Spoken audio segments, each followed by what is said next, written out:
Imagine a bustling Roman city, Pompeii, in 79 AD, crowded streets, merchants selling goods, children laughing, bakers preparing fresh loaves, all framed by the imposing shadow of Mount Vesuvius.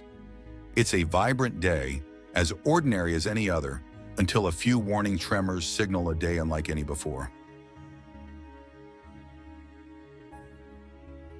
In the heart of Pompeii, you'd see men and women in flowing togas walking through the Forum, the city's main square, where politics, religion, and commerce mingled.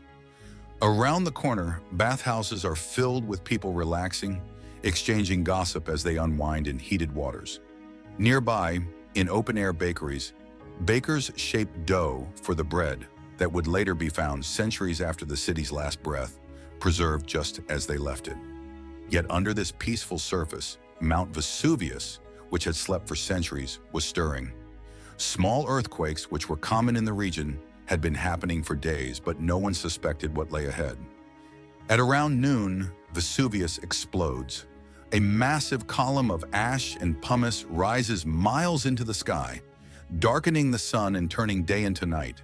This eruption sends down a hail of stones, some as large as a fist, forcing people to take shelter, unsure of what's happening. They've seen small eruptions before, but nothing like this. As the ash builds up to knee-deep levels in the streets, many people decide it's time to flee. But for some, it's already too late. Inside homes, families gather, listening anxiously as rocks pelt their roofs. The wealthy retreat to their atriums, the central courtyards, while the less fortunate huddle together, hoping their walls hold. Outside, chaos reigns, but the ash preserves an eerie silence over the city. As the eruption intensifies, Vesuvius unleashes pyroclastic flows, massive waves of superheated gas, rock, and ash that race down the mountain at hundreds of miles per hour. There is no escaping these flows. They slam into Pompeii, swallowing homes, streets, and people in seconds. These clouds are so hot they incinerate everything they touch, freezing bodies in an instant, often in the positions they last held, clutching loved ones, reaching for escape, praying. By evening, Pompeii is buried, hidden under meters of ash and rock. When the eruption finally ceases, all that's left of this once thriving city is a desolate, gray wasteland. The city lies entombed for nearly 1,700 years until explorers begin uncovering it in the 18th century. What they find astonishes the world.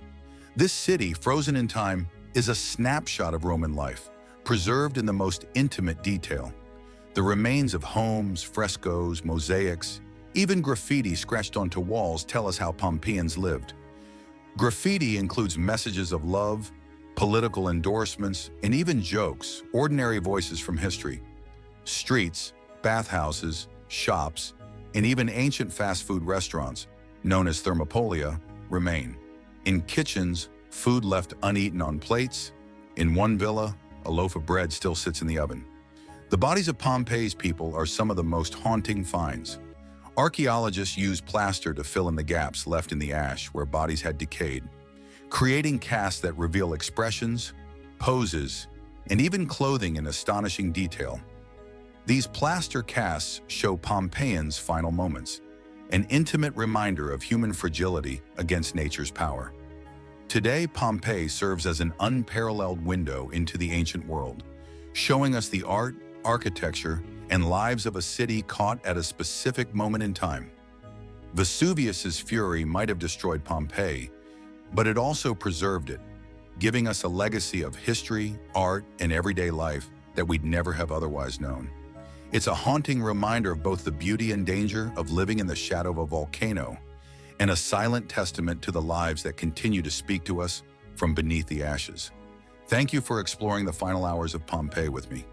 The voices of those ancient people echoing through the ruins still have so much to tell us.